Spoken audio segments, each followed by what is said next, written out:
soir, on va essayer de parler un petit peu d'Israël. Voilà, on ne va pas tout dire, bien évidemment, mais on va dire certaines choses. Simplement, je vais citer ce texte que vous connaissez peut-être pour certains très très bien, parce qu'il est à l'origine d'Israël. C'est le texte où Dieu va commencer à parler à Abraham et va lui dire, voilà, tu vas quitter ce pays de la Babylonie, Our en Chaldée, et tu vas aller vers le pays que je te montrerai. C'est dans Genèse chapitre 12 et verset 1er. Et voici ce qui est écrit.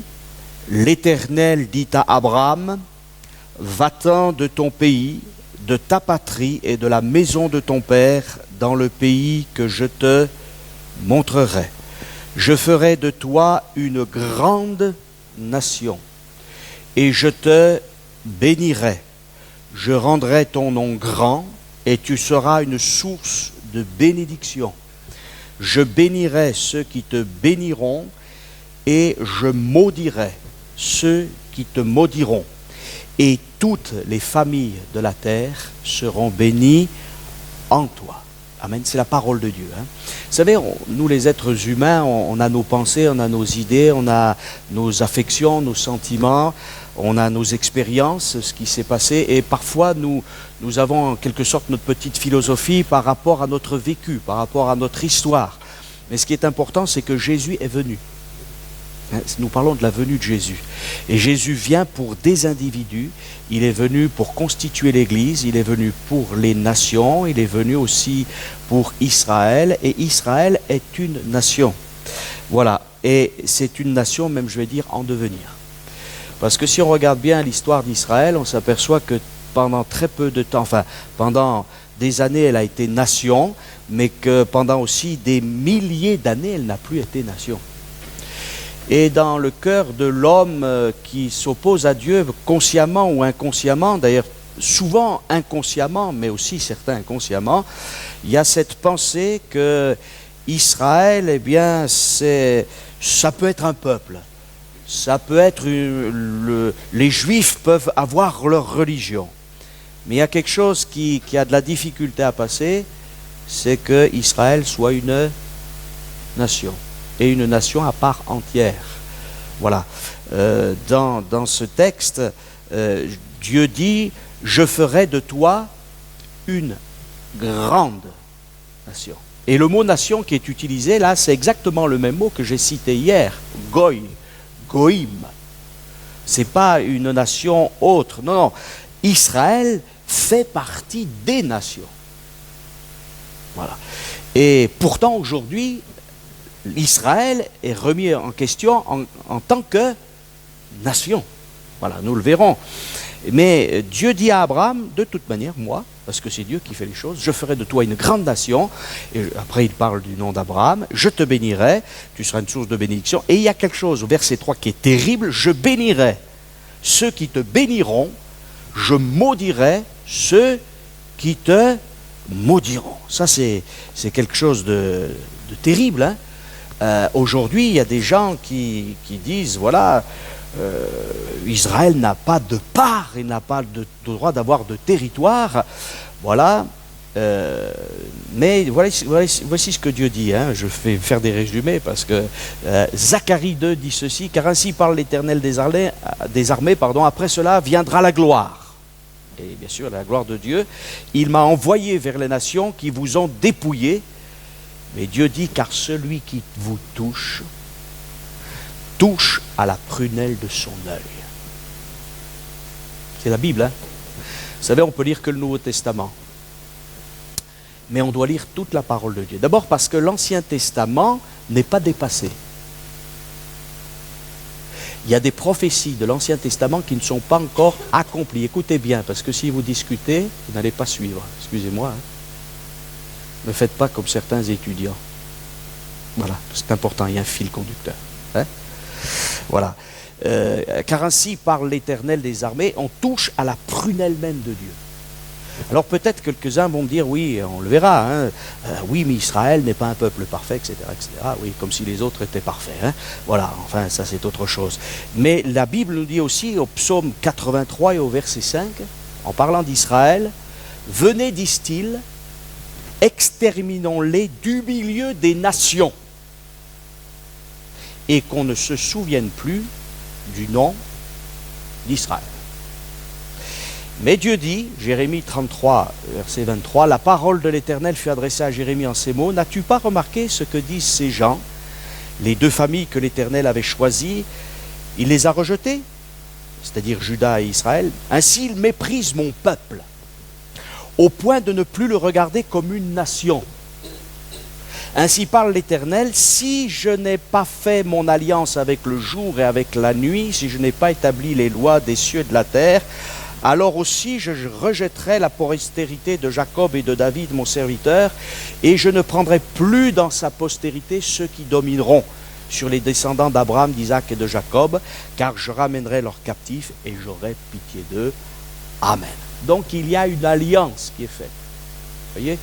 Le problème, c'est que nous, en tant qu'Église, beaucoup de gens ont été influencés par l'enseignement de l'Église catholique romaine, qui d'ailleurs, qui a sa façon de voir, mais qui est une façon qui n'est pas biblique. Et l'Église catholique romaine a décidé quel était le véritable Israël et l'Israël spirituel. Dans la Bible, il n'y a pas un mot qui concerne ça. Jamais Dieu n'a dit que l'Église remplaçait Israël. Pour deux choses. C'est que la nation Église, elle existe, n'a pas de territoire. La nation Église a un chef invisible. Elle a un gouvernement spécial, c'est une nation spirituelle et céleste.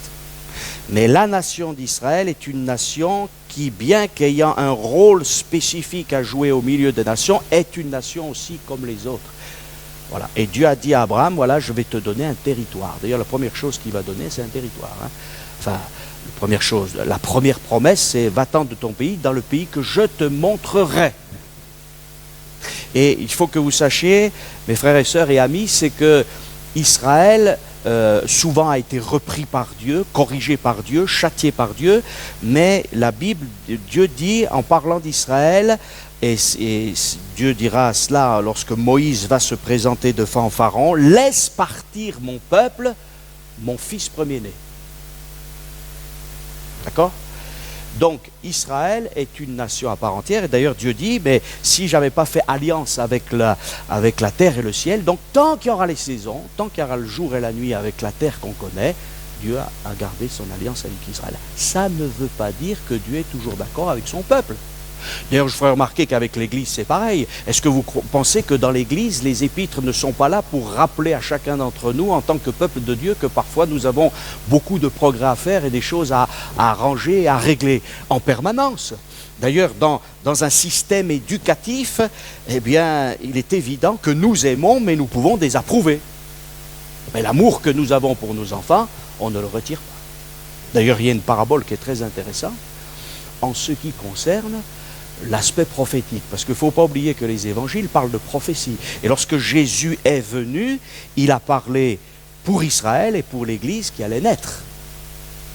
Et il y a une parabole qu'on utilise très souvent dans l'évangélisation, c'est la parabole du Fils perdu et retrouvé.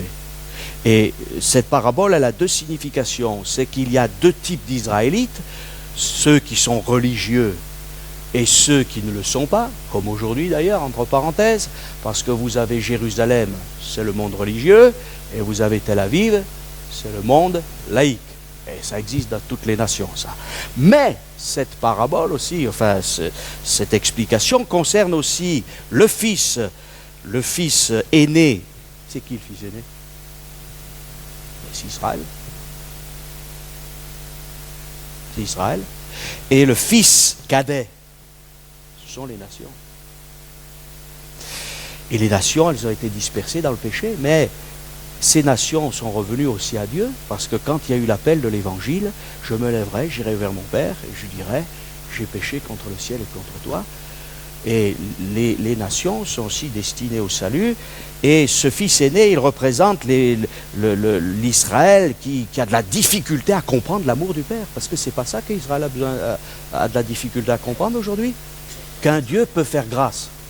Allez dire à un juif rabbinique, pas un juif messianique parce qu'il a rencontré Christ, mais un juif rabbinique que Dieu veut faire grâce et que c'est pas par les œuvres qu'on est sauvé, il est toujours choqué, hein. Et c'est ce qu'enseigne l'apôtre Paul, parce que c'est la révélation de l'évangile, parce qu'à la croix tout a été accompli. Et dans la première venue de Jésus, eh bien, Jésus a réglé le problème du péché, il a réglé le problème de la propre justice de l'homme, il est venu pour cela. Et c'est difficile à accepter. Mais ce peuple, bien que rebelle, comme nous l'avons été nous aussi, est aimé de Dieu. Amen. Quand on regarde l'histoire de l'Église, on dit quelle folie, on va le découvrir. Et Jésus va dire que des choses importantes. Il va dire le salut vient des Juifs, vous le savez, la Samaritaine, voilà, mais l'heure vient, elle est déjà venue où les vrais adorateurs donc adoreront le Père en esprit et en vérité. Mais juste avant, il dit à cette femme samaritaine, c'est dur, hein, mais c'est comme ça, vous adorez ce que vous ne connaissez pas. Mais nous adorons ce que nous connaissons. C'est-à-dire qu'il y a à l'origine de l'histoire du salut de l'humanité, un homme, Abraham, ensuite Isaac, Jacob, ensuite les patriarches, un peuple, et un peuple qui est destiné à devenir une nation, et une nation exemplaire. Et c'est malheureusement, comment dirais-je, Israël a échoué dans bien des plans, et je vais vous dire, si vous faites une correspondance avec l'Église aussi, l'Église a échoué. Ne rêvons pas. Dans certains domaines, a échoué. On a parlé de nations chrétiennes, c'est archi faux. Parce que ces nations n'ont pas appliqué, tu aimeras le Seigneur ton Dieu et ton prochain comme toi-même.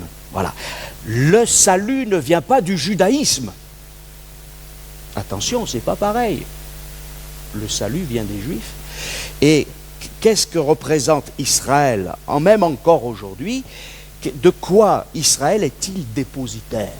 Qu'est-ce que Dieu a confié à Israël et dans lequel les Juifs ont été d'ailleurs très très fidèles? Parce qu'ils ont été infidèles dans certains domaines, mais très fidèles dans d'autres. Question, hein? Lorsque Dieu a constitué le peuple pour l'amener à être une nation, il lui a donné une loi. Amen? C'est que c'est important les lois, hein? Et là, il lui a tout donné. Tu aimeras le Seigneur ton Dieu de toute ton âme, de toute ta force, et ton prochain comme toi-même. Les 10 commandements, puis après, toutes sortes de choses aussi spécifiques à Israël en tant que nation et en tant que peuple, pour vivre. Pour être la lumière des nations. C'est ce à quoi ils étaient destinés. Amen. Il y a eu un échec d'Israël, il y a eu un rejet de la première venue du Messie. Et c'est pour ça que Jésus d'ailleurs dit à ses disciples qui vont constituer l'Église, je suis la lumière du monde. Et après il leur dit, vous êtes la lumière du monde. Mais quand la lumière du monde qui reflète la gloire de Christ, l'Église sera enlevée, qu'est-ce qui restera? Les dépositaires de la loi. Et certains vont se convertir, certains vont vont réaliser que le Messie il est bienvenu. Et il y aura 2 types d'ailleurs de juifs après l'enlèvement de l'Église. Il y aura les juifs dits messianiques encore, parce qu'il y en a qui ont réalisé avec les Écritures que Jésus est vraiment le Messie, et d'autres qui vont rester avec la loi, mais Dieu va s'occuper de ces 2 groupes d'individus et de juifs. En tout cas, ce peuple, il est destiné à être une nation, et Dieu continue à s'occuper de son peuple. Amen. Eh oui, parce que c'est qui rompt les alliances? C'est l'homme, pas Dieu. Parce que vous voyez, hier je parlais de l'alliance avec Noé. Dieu dit à Noé, je ne détruirai plus le monde par l'eau. Est-ce que Dieu ne le fera plus jamais. Par contre, la Bible nous dit qu'il détruira le monde par le feu. Mais quand il a dit quelque chose, et ce qu'il a dit à Noé, son alliance demeure. D'ailleurs, de temps en temps, il y a un arc-en-ciel. Hein. Ça nous rappelle un peu ça. Hein? Et voilà, donc si Dieu a été vrai avec les nations, avec la nation terrestre qui devait être un exemple de loi, mais qui malheureusement est tombée dans l'idolâtrie et a rejeté Dieu, il reste fidèle jusqu'au jour où lui, il va finir par accomplir vraiment ce qu'il veut pour Israël. Dieu a de la patience, non? Eh oui. Et c'est pour ça que Jésus va revenir pour Israël, mais pas que pour Israël, parce que le retour de Jésus sur la terre aussi pour délivrer Israël, c'est aussi pour bénir les nations. Pourquoi? Parce que cette nation, ou plutôt ce peuple d'Israël, qui n'est jamais arrivé à être vraiment cette nation exemplaire, cette nation, comment dirais-je, lumière du monde, elle a failli l'être à un moment donné. Après David, juste au moment où Salomon a le plus grand territoire. Mais qu'est-ce qui se passe du temps de Salomon? À ce moment-là, il y a l'idolâtrie qui vient. Pourquoi? Parce qu'il y a une mésalliance avec toutes les autres nations. Qu'est-ce qu'il a fait, Salomon? Il a commencé à s'allier avec l'Égypte. Première erreur. Et l'idolâtrie est venue. La Bible nous dit qu'à la fin du règne de Salomon, il y avait toutes sortes de faux dieux, d'idolâtrie, il y avait toutes sortes de choses insensées. Et ce peuple qui était destiné à être la lumière des nations, eh bien, il s'est plongé au fur et à mesure dans l'idolâtrie. Et Dieu l'a sanctionné parce que Dieu avait dit, si vous m'abandonnez, moi je vous abandonnerai, du moins je vous châtierai. Et c'est ainsi qu'a commencé pour Israël, eh bien, un temps terrible, des choses très très difficiles et qui, justement, sont parfois interprétées comme si Dieu avait abandonné son peuple. Ce n'est pas parce qu'un père ou une mère sanctionne son enfant qu'il l'abandonne. Pas du tout. Et pourtant, c'est vrai que le peuple juif c'est le peuple qui a le plus souffert dans l'histoire de l'humanité. Il n'y a pas un peuple, il n'y a pas une nation qui a souffert autant que le peuple juif. Mais Dieu dit, je ferai de toi une grande nation. Et ça, c'est jamais vraiment arrivé, qu'il soit une grande nation. Mais avec le millénium, il sera la grande nation. Alors, on va faire un bref historique d'Israël, parce que je vais aller un petit peu vite, parce que sinon, vous savez, j'aime parler de la Bible, alors bon, je pourrais m'arrêter trop longtemps, mais l'histoire du peuple juif, de ses souffrances, je vais un petit peu vous dire toutes ses souffrances. L'Égypte, esclavage, sédentarisation forcée. C'est-à-dire que ce peuple qui était nomade va être là, et Pharaon va lui dire, non, tu restes ici. D'accord? Il vient de naître, il vient de prospérer, il vient de grandir, ils sont arrivés 70 de Canaan environ, ils sont là ensuite des milliers parce que Dieu bénit son peuple, et les Égyptiens disent, ce peuple devient trop fort, il faut l'arrêter et on va le rendre esclave. Et c'est le premier génocide, on commence à tuer les enfants juifs. Les enfants hébreux plus exactement. Et on décide de tuer tous les enfants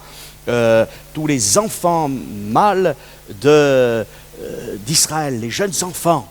Mais nous l'avons vu, celui qui vous touche, touche à la prunelle de mon œil. Et d'ailleurs c'est la même chose pour l'Église, je vous ferai remarquer. Parce que lorsque Dieu dit que lorsqu'on touche à Israël, on touche à la prunelle de son œil, lorsque Saul de Tarse persécutait l'Église, Jésus l'arrête lui-même et lui dit, je suis Jésus que tu persécutes.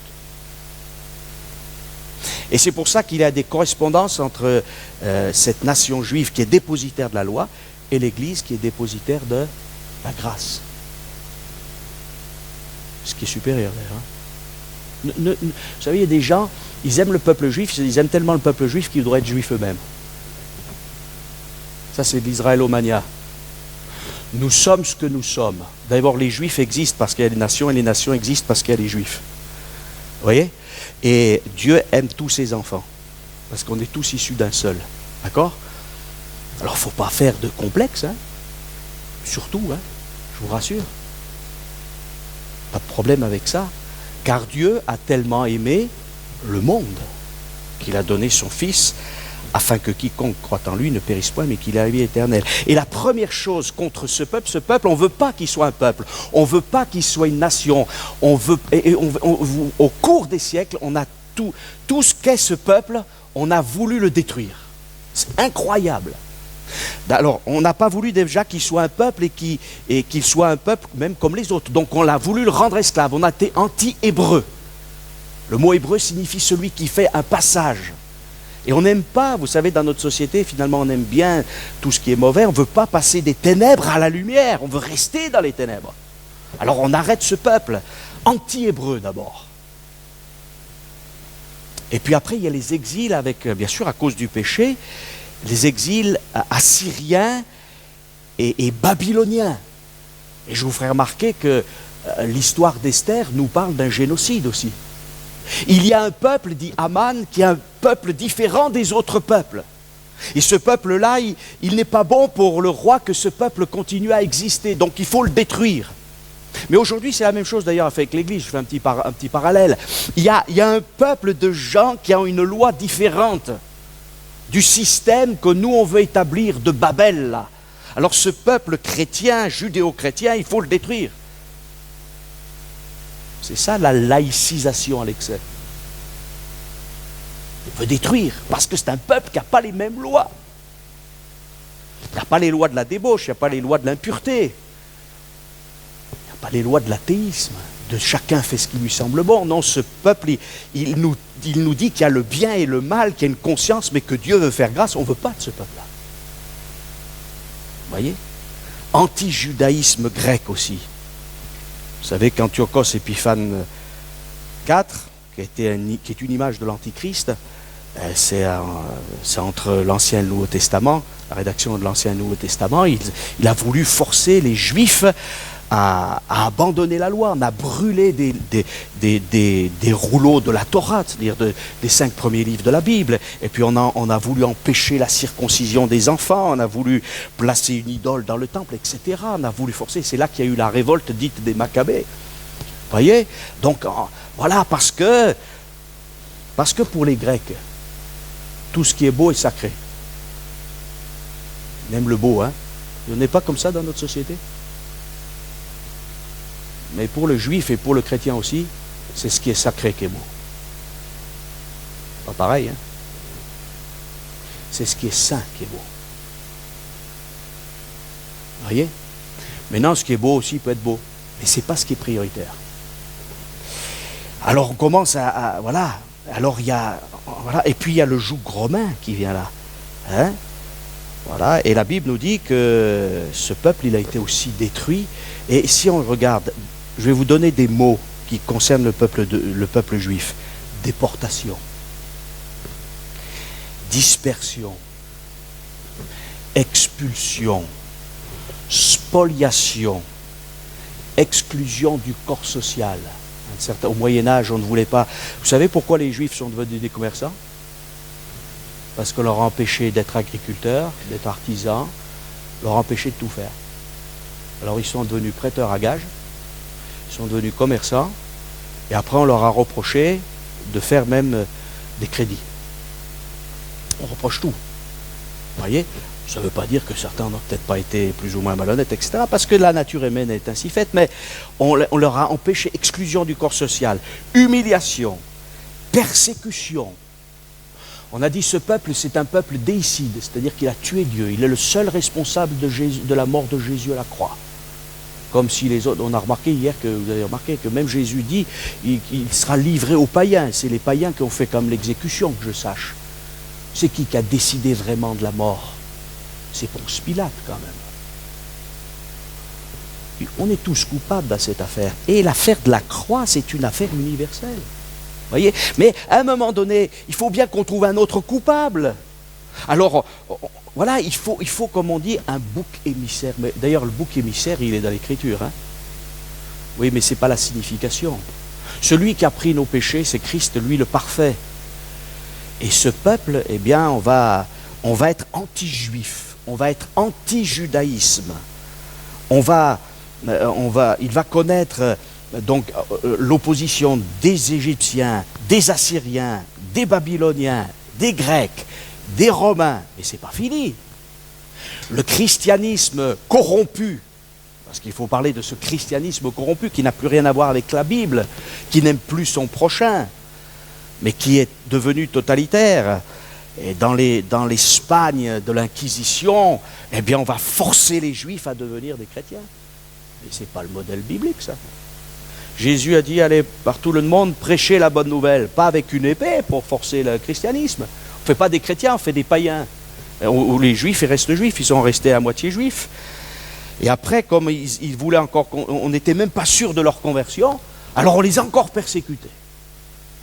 Et ces Juifs convertis, dont on n'était pas sûr de leur conversion au catholicisme, parce que ce n'étaient pas des chrétiens, on les appelait les marranes, hein, qui vient d'un mot espagnol qui signifie porc. Marranos. Et traiter un juif de porc, c'est lui cracher au visage. Donc voilà, esclavage moderne. On a décidé en Espagne plus de juifs. Expulsion en 1494,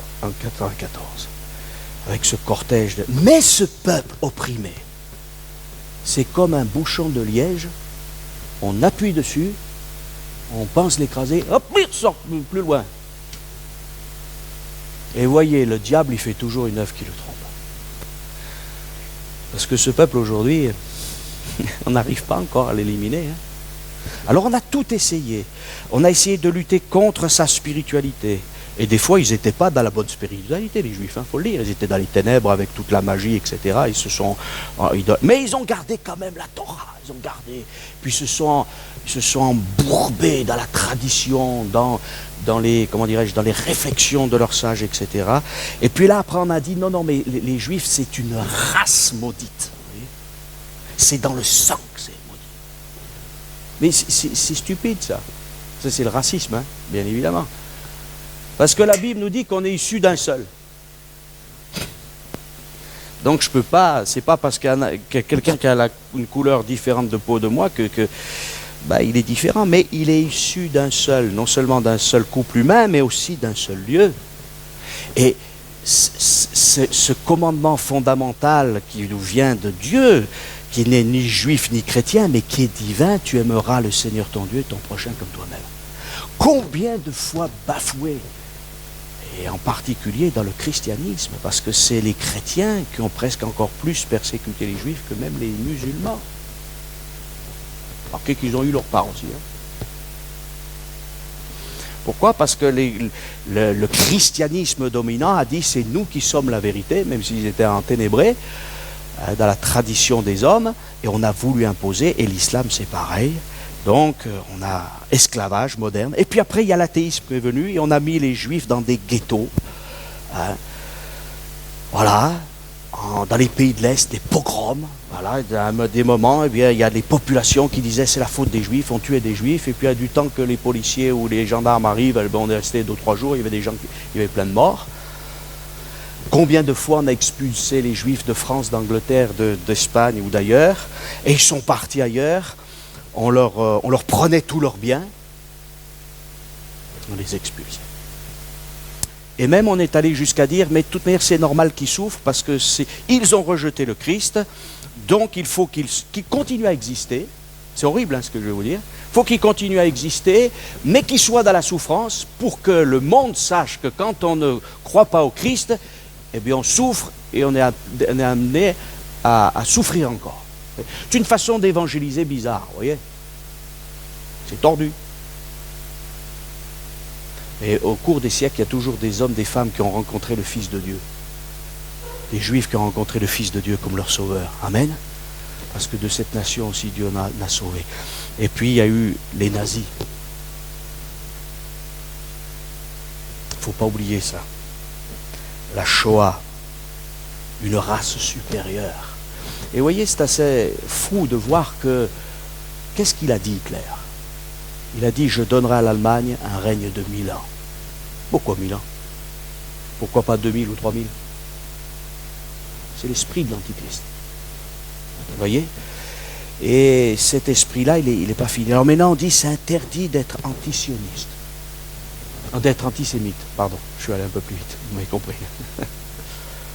Alors, bien sûr, c'est interdit, surtout en Europe et dans les lois françaises. On n'a pas le droit, et il y a certains qui ont eu des problèmes ces derniers temps. Et par contre, sur tous les sites internet du monde, on a le droit d'être antisioniste. Non? Je ne fais pas de la politique ce soir. Ne croyez pas. Je ne suis pas en train de vous dire qu'Israël est toujours un bon peuple. Mais s'il y a des nations qui existent et qui ont leurs défauts et leurs péchés, pourquoi Israël n'existerait pas aussi avec ses défauts et son péché? En attendant que la grâce de Dieu opère aussi pour lui. C'est injuste, hein? C'est ce que dit la Bible, hein? Ce peuple, je ferai de toute manière de toi une grande nation.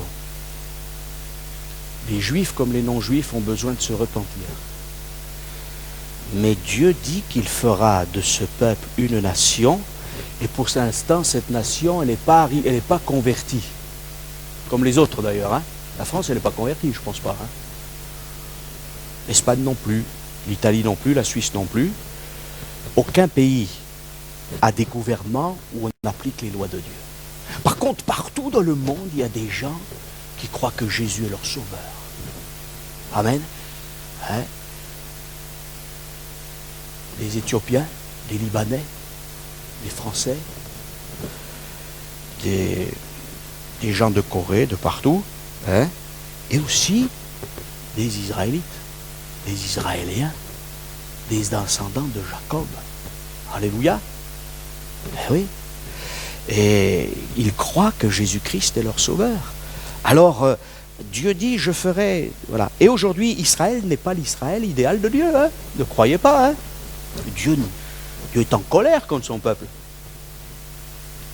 Parce qu'il y a des gens qui pensent, ça c'est faux. Hein? Il est juif, donc il est sauvé. Pas du tout. Hein?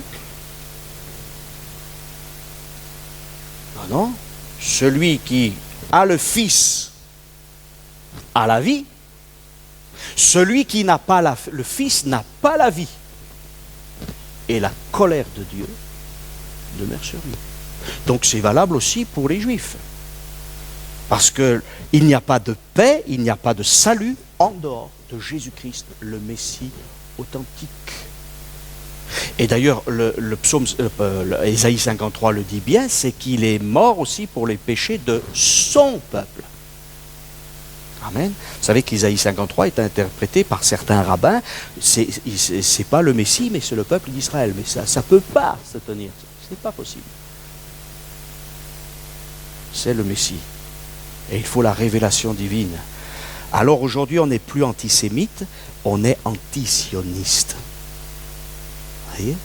Et c'est du antisémitisme caché. Alors, je le disais hier, mais je vais le répéter, le mot antisémite a été créé au 19e siècle par un journaliste, et il a dit, voilà, l'antisémitisme, mais le 19e siècle a été vraiment un temps très particulier d'antisémitisme. Il y avait des journaux antisémites, et on voit où c'est arrivé, puisqu'il y a eu cette fameuse guerre mondiale, où on a voulu détruire un peuple, où on a essayé de détruire ce peuple vraiment en cendres, mais la prophétie d'Ézéchiel s'est réalisée, parce que ces ossements qui étaient secs,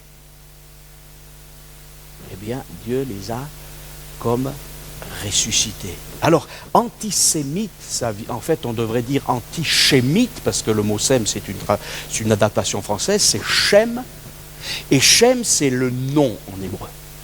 Donc, quand je suis antisémite, je suis contre le nom, mais pas n'importe quel nom. Quel nom? Le nom sacré. Dieu qui se révèle. Voilà, c'est pas pour rien qu'un des fils de Noé s'appelle Shem. Voilà. Parce que c'est au travers des Shémites, et ensuite du peuple, ici, Abraham est un sémite, qu'il y aura le salut. Voilà. Mais il faut savoir que les Arabes sont des Shémites. Alors pourquoi ce mot antisémite est-il appliqué uniquement aux Juifs? Eh bien, ça, c'est la providence divine. Oui, on n'est en fait pas tant contre le peuple que contre le Dieu de ce peuple. Parce que, finalement, ce peuple nous gêne parce que derrière, il y a un Dieu qui est souverain. Et même nous, des fois, ça nous gêne, ça nous a gênés, peut-être certains. Hein, l'Église. N'adorez pas l'Église, hein.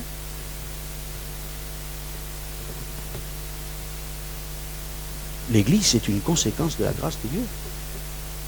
Et Israël aussi. Et il faut prier pour le peuple juif. Amen.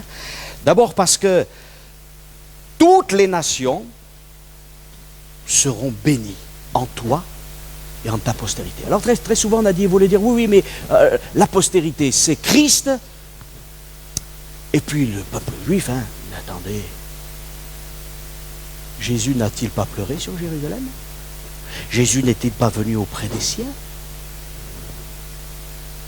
Et puis, ce Jésus que nous aimons, il appartient à quel peuple? Jésus n'est pas catholique, hein, ni protestant, ni évangélique. Hein. Il appartient à quel peuple, Jésus? Il est israélite. Et il n'y a pas plus juif que Jésus. Parce qu'il est de la tribu de Juda, il est né en Judée, d'accord? Il n'y a pas plus juif que Jésus.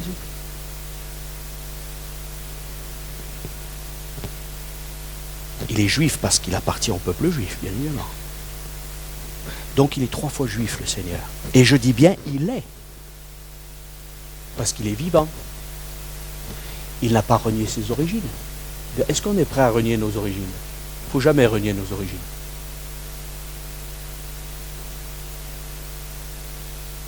Jamais. Et d'ailleurs, l'homme veut renier ses origines.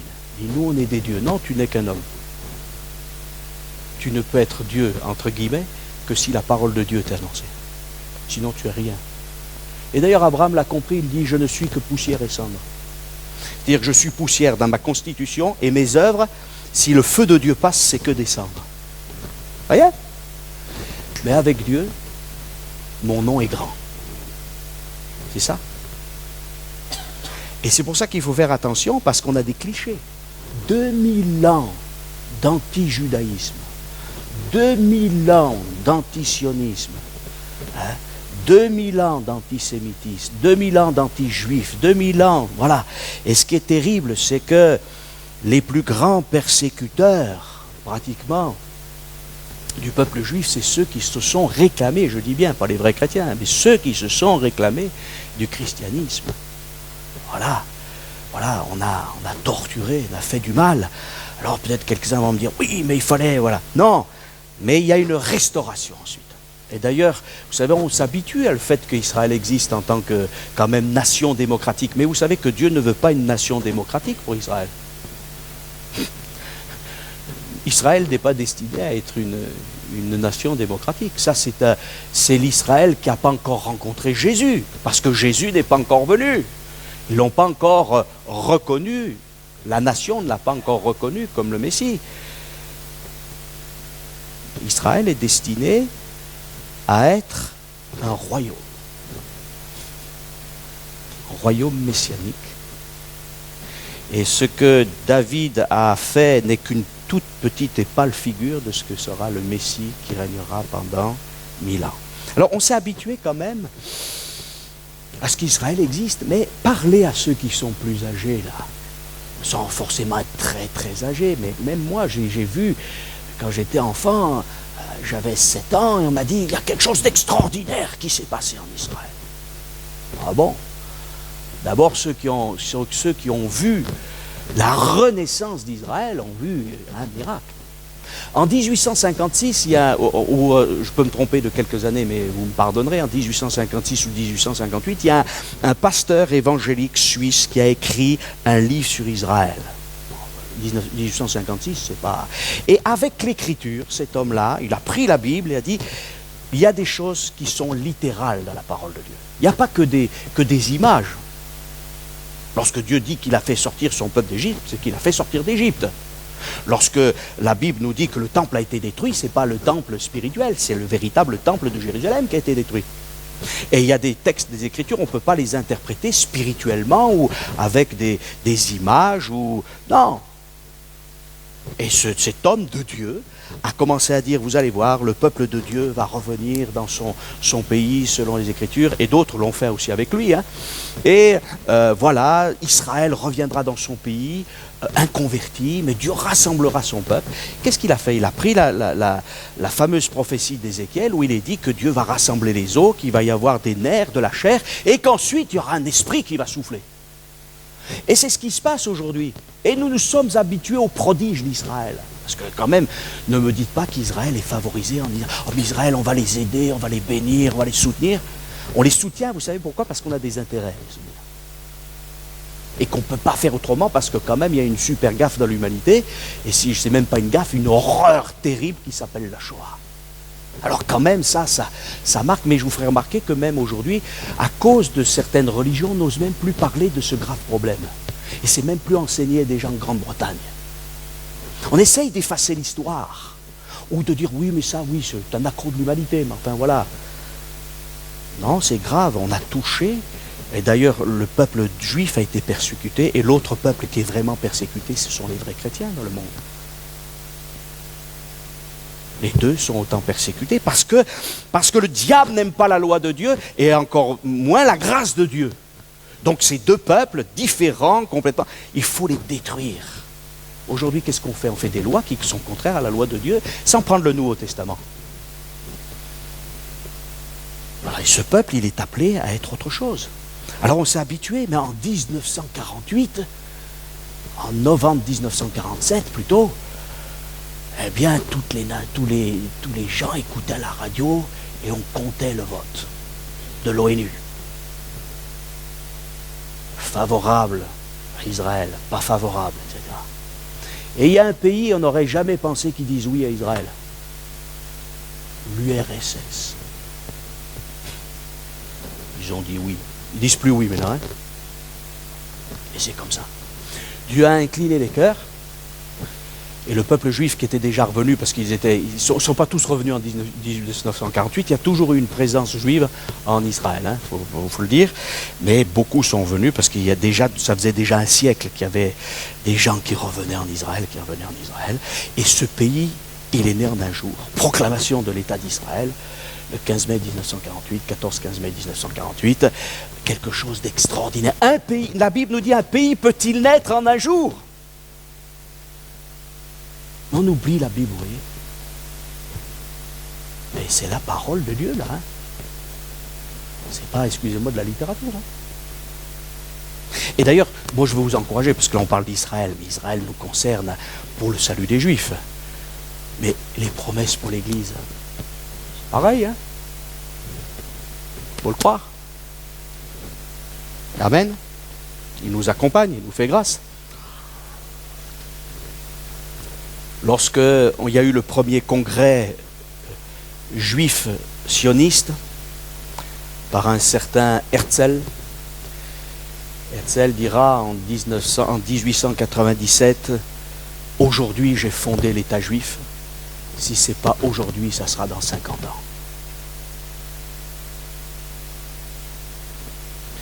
1897, décision de l'ONU, 1947, ça fait combien ça? Lorsqu'Esther, je vous cite simplement de certaines choses, hein, lorsqu'Esther demande la condamnation d'Aman et de ses fils, il y a 10 fils d'Aman qui sont tués. Mais le roi lui dit, est-ce que tu veux encore quelque chose? Il lui dit, oui, je veux que ces 10 fils qui sont quand même morts, je veux que tu les pendes au bois. Ils sont pendus au bois. À la fin de la guerre de 1945, lorsqu'il y a eu le procès des criminels nazis, on a condamné et pendu 10 responsables. Et on les a pendus. On aurait pu les fusiller, on aurait pu les passer à la chaise électrique. Hein. On les a pendus au bois. Maudit est quiconque est pendu au bois. Et il y en a des choses. Hein. Là, je vous dis que... Parce que c'est la parole de Dieu. Parce que c'est la parole de Dieu. Alors, il y en a eu des choses. Hein, et puis on a commencé à donner un petit bout de territoire. Et puis ça faisait déjà des années qu'il y a des gens qui ont dit on va fonder l'État juif, mais on va parler hébreu. L'hébreu, on le parlait qu'à la synagogue. On parlait yiddish, on parlait allemand, on parlait français, tout ça. Et vous savez que ça c'est invraisemblable. L'État d'Israël a fallu parler allemand. Vous imaginez, la langue des oppresseurs. Avant la guerre de 39-45, il y a des gens qui ont dit, mais le meilleur c'est de parler allemand, voilà. Et il y a des gens qui ont dit non. Et il y a un homme complètement fou qui a dit, on va parler hébreu. Eliezer ben Yehuda. Et il a eu un fils, il a interdit à sa femme de lui parler russe parce qu'elle était russe. Et il lui a parlé que hébreu. Et l'enfant a parlé hébreu qu'à partir de 3 ans. Parce que ses parents se sont disputés, je vous raconte l'histoire, elle est authentique.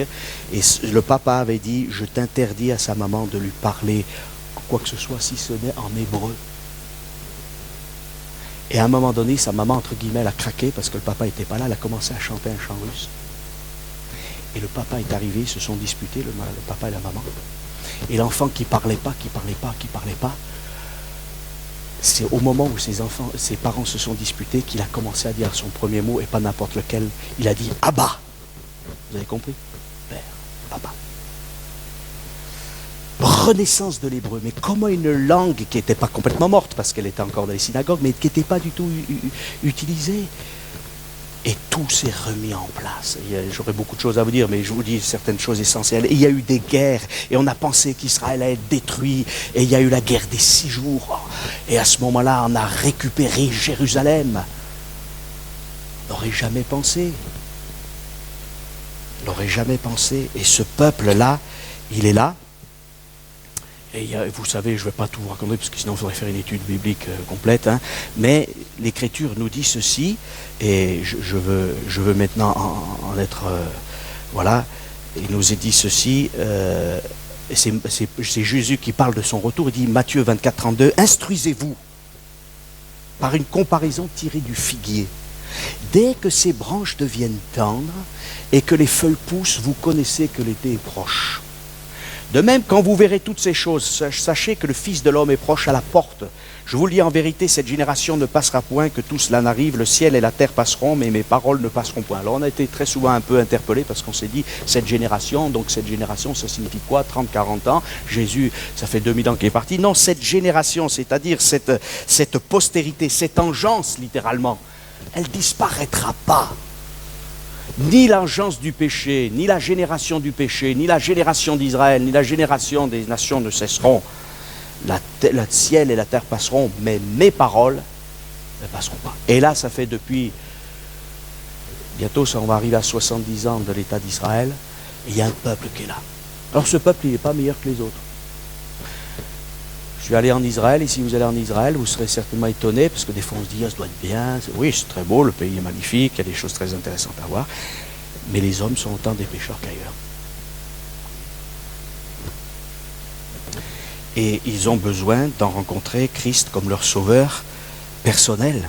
Amen. Voilà. Et ce peuple juif, là, on l'a accablé, on a voulu faire de lui la moindre des nations, on a voulu le détruire, et par la grâce de Dieu, un jour, Dieu va le mettre à la tête des nations. Mais pour qu'il soit à la tête des nations, parce qu'il n'arrive pas à être à la tête des nations, il pourrait l'être, hein. Mais pourquoi ne l'est-il pas? À cause de son péché. Les promesses de Dieu doivent s'accomplir, mais elles ne peuvent pas s'accomplir à cause de son péché. D'ailleurs, tout de même, c'est une règle générale, ça. C'est valable pour nous-mêmes. Parfois on aspire, l'esprit est bien disposé, mais la chair est faible. Alors oui Seigneur, je veux te servir, je veux t'honorer, je veux te glorifier, mais on est un peu bancal, on est boiteux, on est aveugle, on est sourd, et puis voilà. Et alors il faut que Dieu nous mette un collier sur les oreilles, sur les yeux, et tout ça, et c'est l'œuvre de la grâce. Amen. Et de boiteux, on boite un peu moins, et puis Dieu nous perfectionne. On ne sera jamais parfait ici-bas, mais on désire, voilà. Mais là, il y a encore pour Israël, du moins pour la nation tout entière, je ne parle pas de ceux qui sont convertis, hein, des juifs messianiques, mais une résistance comme toutes les autres nations. Et pour que cette nation soit la tête, il faut l'obéissance à Dieu. D'ailleurs, Dieu le dira, hein, si tu m'obéis, tu seras la tête, sinon tu seras la queue. Il y a une des prophéties comme ça. Hein. Dans l'Écriture, vous les avez certainement lues. Je ne peux pas citer tous les textes. Voilà, et il viendra un moment où on dira, on va régler le problème du Moyen-Orient.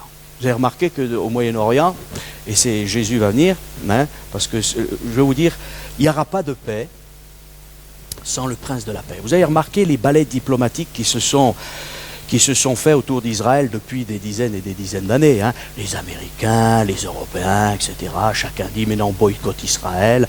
Ils créent des emplois en boycott, vous voyez. Bon, ça c'est autre chose. Voilà, il y a cette haine. Voilà. On veut leur donner un petit peu de territoire. Les ambassades aujourd'hui ne sont pas à Jérusalem, hein, sont à Tel Aviv. Des gens qui disent non, non, pas d'ambassade à Jérusalem, c'est pas la capitale du peuple juif. Il n'y a jamais eu, ça c'est un fait historique, d'État palestinien. Moi j'aime beaucoup les Arabes, hein. C'est mes frères. Hein. Je me réjouis des frères arabes qui prêchent l'évangile en Israël et ils ont leur part en Israël. Mais il n'y a jamais eu de président ou de roi qui a régné sur tout l'État dit d'Israël en tant que peuple palestinien. Ça n'existe pas. Là, on pourrait en parler, en parler. Mais, vous voyez, ceux qui révisitent l'histoire, on a parlé beaucoup des révisionnistes, hein, mais il ne faut pas réviser celui qui a mis le livre d'histoire, il est là le livre d'histoire. Hein. Et c'est vrai que des fois on se dit, mais pourquoi eux? Mais vous savez, ça n'aurait pas été le peuple juif, ça aurait été par exemple les Éthiopiens ou les Français que Dieu aurait choisi, il y aurait la même haine. Hein. Parce que derrière, il y a un plan de Dieu. Voyez, et tous les périples du peuple de Dieu et des difficultés de l'Église viennent de Satan. Oui, vous savez qu'on a dit que les Juifs avaient fait un complot mondial, mais le complot mondial, il est satanique. C'est contre Dieu. C'est très important ce que je veux vous dire, parce que, bien sûr, c'est Israël, mais il y a beaucoup de leçons à tirer. Bien sûr, vous allez me dire, mais moi, je ne me sens pas directement concerné. Peut-être, oui, tout le monde n'est pas amené à évangéliser les Juifs en Israël, etc. Mais vous savez qu'on a des Juifs ici dans notre société? Combien de Juifs à peu près en France? 500 000. On peut encore faire du travail. Bien sûr, il y a d'autres populations qui sont plus nombreuses. Mais il ne faut pas les oublier. Il ne faut pas les oublier. Il ne faut pas oublier les autres aussi. Hein. Nous, de toute manière, on prêche pour tout le monde. On témoigne à tout le monde, hein, bien évidemment. Hein. C'est important. Et que Dieu nous donne de voir des gens de toutes les nations sauvés. Mais n'oublions pas. Il y a des gens qui ont dit, ah mais c'est le Seigneur qui le convertira tous quand il reviendra poser ses pieds sur le mont des Oliviers, donc nous on s'en occupe pas. Mais non! Que dit Paul?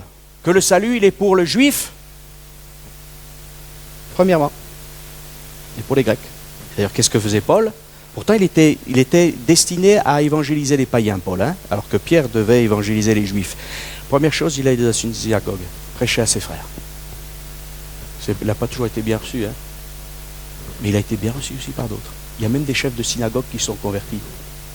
Bah ouais. Puissions-nous réfléchir. Alors, ce peuple d'Israël, il va connaître une grande détresse. Jésus prend son Église dans les airs. Pourquoi? Parce que je l'ai dit hier, l'Église est le peuple céleste destiné à régner, et là où les démons auront été expulsés, parce que vous savez que les puissances démoniaques seront expulsées et vont tomber jusque dans l'abîme, eh bien ces anges infidèles seront remplacés par les chrétiens fidèles. Alléluia. J'ai vu Satan tomber du ciel comme un éclair, celui qui s'abaisse sera élevé. Amen. Voilà. Ah, ça c'est autre chose. Et puis là, mais après, le Saint-Esprit n'est plus à l'œuvre dans l'Église, dans le corps de Christ. Ça ne veut pas dire que le Saint-Esprit ne sera plus là. Mais il sera là comme un petit peu, c'est même pas un petit peu, comme au moment de l'Ancienne Alliance. Donc le Saint-Esprit continuera à agir et Israël va se retrouver seul. Et certaines personnes, après l'enlèvement de l'Église, vont réaliser qu'il y a quelque chose qui s'est passé. Et ceux qui n'auront pas entendu parler du message de Dieu, certains vont se convertir. Amen. Des juifs et des non-juifs vont se convertir encore. Mais ça va être une période difficile pendant 7 ans, puisque l'Antichrist va faire une alliance avec Israël. Voilà. Ça, c'est dans le livre de Daniel, je fais un résumé. Et la Bible nous dit qu'au milieu, il y aura la reconstruction du temple pour les sacrifices, hein, comme pour le judaïsme ancien. Et au milieu de ces 7 années, au bout de 3 ans et demi, hein, on a les chiffres, etc. Là, on ne fait pas une étude de l'Apocalypse, l'Antichrist rompra son alliance. D'accord? Et là commencera pour Israël et pour les gens fidèles qui auront cru en Dieu, la grande tribulation. Ça sera un temps terrible. Voilà. Beaucoup mourront. Et c'est pour ça c'est ceux qui sont sous l'autel là, dans l'Apocalypse, où il nous est dit, jusqu'à quand, Seigneur Dieu est véritable? Voilà, ils sont là dans l'attente d'une délivrance. Et la Bible nous dit, voilà, Là je cite maintenant Zacharie chapitre 12 et verset 1er, il nous est dit ceci. Donc, ça sera un moment terrible et Dieu, pendant 3 ans et demi, permettra que l'ennemi fasse quelque chose, mais un jour, toutes les nations vont se liguer. Et Zacharie 12, verset 1er, il nous est dit, oracle, parole de l'Éternel sur Israël. Ainsi parle l'Éternel qui a étendu les cieux et fondé la terre et qui a formé l'esprit de l'homme au-dedans de lui. Vous voyez, on revient comme au début de la création. Je fais un résumé. Voici, je ferai de Jérusalem une coupe d'étourdissement pour tous les peuples d'alentour et aussi pour Juda dans le siège de Jérusalem. Vous avez remarqué que d'ailleurs on parle beaucoup des territoires. D'ailleurs, vous avez remarqué que le journalisme nous dit les territoires occupés. Si vous allez en Israël, on ne dira pas ça, on dira les territoires disputés. Ce qui est juste.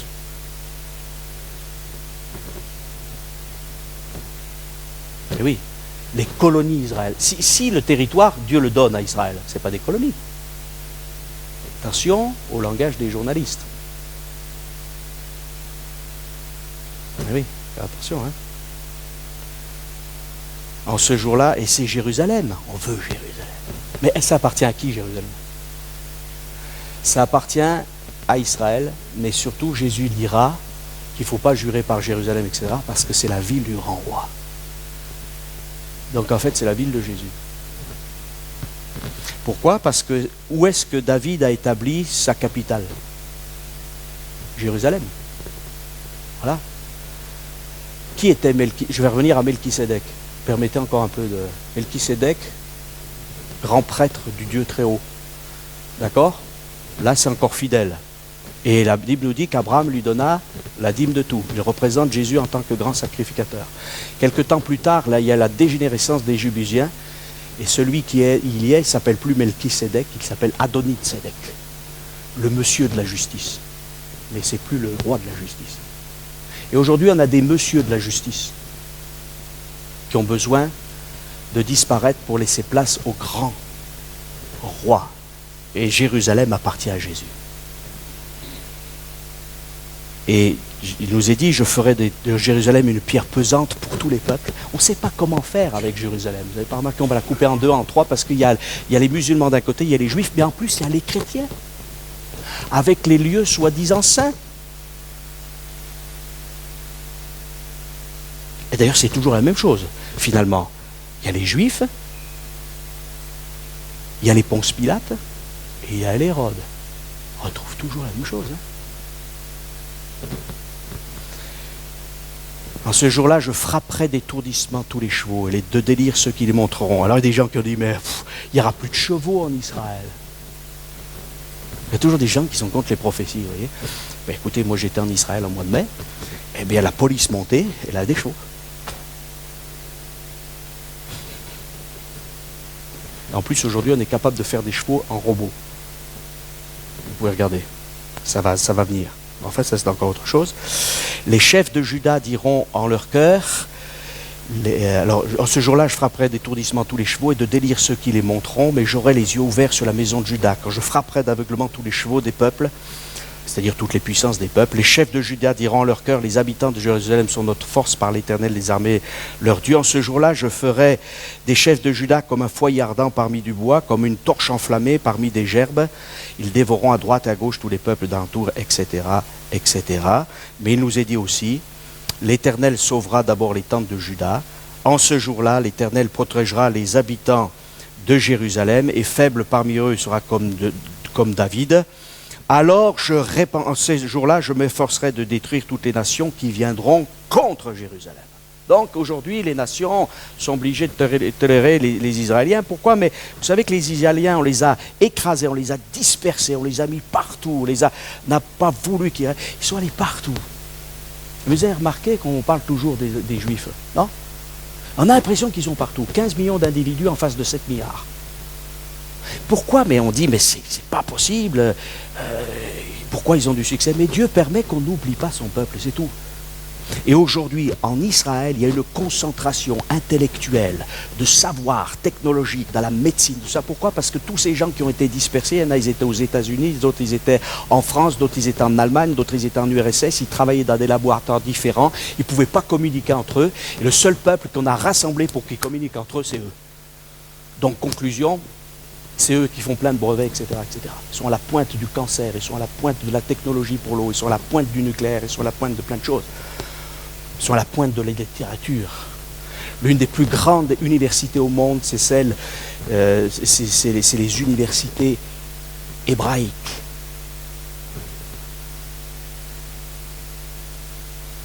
Alors, bien sûr, comme quand même c'est intéressant, on ne touche pas les intérêts. Et on aimerait prendre, les spolier encore une dernière fois. Mais Dieu un jour dira non, maintenant c'est fini.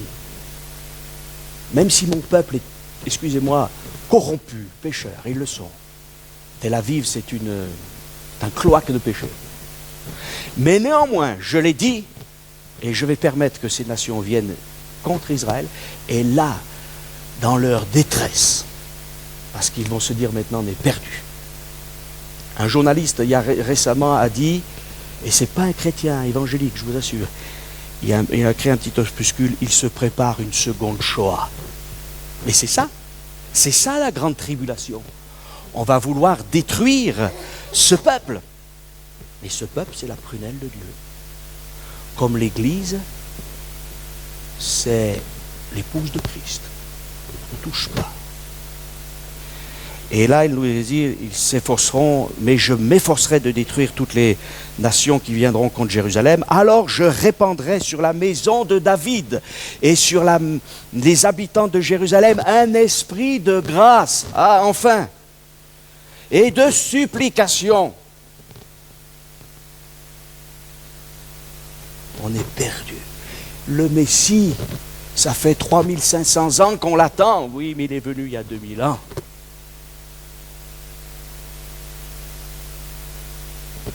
Le jour du décès d'un juif qui est maintenant un juif messianique, sa grand-mère lui a dit, elle était en train de mourir, lui a dit, tu sais, fils, il y a 2000 ans, on a fait une terrible erreur. Et lui s'est converti plus tard. Mais je pense qu'elle avait réalisé que Jésus était le Messie. Mais pas une terrible erreur parce qu'on est responsable de tout, c'est parce qu'on aurait dû l'acclamer comme le Sauveur et on ne l'a pas fait. Alors, je termine quand même parce que je vois que l'heure passe vraiment. Et ils tourneront les regards vers moi, Zacharie 12, 10, mais c'est extraordinaire, chers amis et mes frères. Ils tourneront les regards vers moi, celui qu'ils ont percé. Ils pleureront sur lui comme on pleure sur un fils unique. Ils pleureront amèrement sur lui comme on pleure sur un fils premier-né. Mais c'est ce qu'il est. Il est l'unique. Il est le premier-né d'entre les morts. Et il faudra qu'ils cessent avec leurs mérites et leurs lois. La loi est bonne, mais les mérites ne suffisent pas. Il faut crier grâce. Il faut supplier. Il y a peut-être quelqu'un qui ce soir se dit, oui, mais si cette histoire d'Israël ne me concerne pas, si elle te concerne, tu es autant pécheur que les autres, et tu as besoin de crier grâce à Dieu, de le supplier de changer ta vie. Parce que sinon, tu vas en enfer, tu vas vers les peines éternelles. Et qu'on soit juif ou non juif, qu'on soit homme ou femme, qu'on soit un homme qui a des connaissances ou pas, qu'on soit en bonne santé ou malade, on a besoin de la grâce de Dieu. Et je termine par Zacharie 14. Zacharie 14, ça fait rien, on peut couper, on regardera le petit film après, c'est très court. Mais Zacharie 14, voici ce qui est écrit. Et là, c'est donc... Zacharie 14, voici le jour de l'Éternel arrive. Et quand Jésus va venir, et j'en ai parlé hier, pour sauver le reste d'Israël qui tournera les regards vers lui, il jugera ensuite les nations. Voici le jour de l'Éternel arrive et tes dépouilles seront partagées au milieu de toi. Je rassemblerai toutes les nations pour qu'elles attaquent Jérusalem. Zacharie 14. La ville sera prise, les maisons seront pillées, les femmes violées, la moitié de la ville ira en captivité, mais le reste du peuple ne sera pas exterminé de la ville. L'Éternel paraîtra. Donc Jésus est bien l'Éternel. Et ils combattront ces nations, combattra ces nations comme il combat au jour de la bataille. Voilà, ses pieds se poseront en ce jour sur la montagne des Oliviers qui est vis-à-vis de Jérusalem du côté de l'Orient. La montagne des Oliviers se fendra par le milieu à l'Orient et à l'Occident, se formera une très grande vallée et vous savez que c'est une région sismique, etc., etc. Et ça sera la délivrance d'Israël. Vous fuirez comme vous avez fui devant le tremblement de terre et Dieu va épargner son peuple. Il y a aussi encore des textes de l'Apocalypse. Et donc Dieu va convertir le reste d'Israël parce qu'ils vont regarder à lui, ils vont dire c'est lui. C'est lui. Il est là. Et là, ils vont reconnaître bien sûr Jésus. Et ils vont l'accepter comme sauveur et Messie. Et lui, il va régner sur la terre pendant 1000 ans. Amen. Ses pieds se poseront. Cette région d'Israël, c'est une région sismique, puisqu'elle est entre l'Asie, l'Afrique et l'Europe. Et on parle de cette faille-là. Et au moment comptable, il y aura le tremblement de terre qu'il faut. Et je ferai remarquer que lorsque Christ est mort, il y a eu un tremblement de terre. Tout est là. Tout est là. Hein? Et donc, ça arrivera au moment où il faut. Mais comme dit l'Écriture, comme dit l'auteur de l'Épître aux Hébreux, aujourd'hui, si vous entendez sa voix, n'endurcissez pas vos cœurs comme au jour de la révolte. Les nations se sont révoltées contre Dieu. Paul, le livre des Actes le dit. Et le peuple d'Israël s'est révolté. Et ce n'est pas dans la révolte qu'on aura la grâce de Dieu, mais c'est dans l'obéissance, mais aussi dans la foi. Amen. Et s'il y a quelqu'un qui est malade, s'il y a quelqu'un qui est fatigué, s'il y a quelqu'un qui est usé, tournez le regard vers toi, parce qu'ils tourneront les regards vers celui qu'ils ont percé. Et nous l'avons percé. Nous l'avons percé. Nous l'avons crucifié. Mais il est ressuscité. Et il veut nous faire grâce. Amen. Il y aurait beaucoup de choses encore à dire, mais j'ai voulu un petit peu peut-être replacer certains éléments, parce que parfois on est tellement inondé d'informations qui sont déformées, eh bien qu'il faut aussi revenir non seulement aux vraies informations, mais à l'Écriture. Alléluia. Alors prions pour le peuple juif. Si vous avez des ancêtres juifs, ou si vous êtes juif vous-même, eh bien priez pour ce peuple, et puis priez pour les autres, parce que Dieu veut que tous les hommes soient sauvés et parviennent à la connaissance de la vérité. Amen.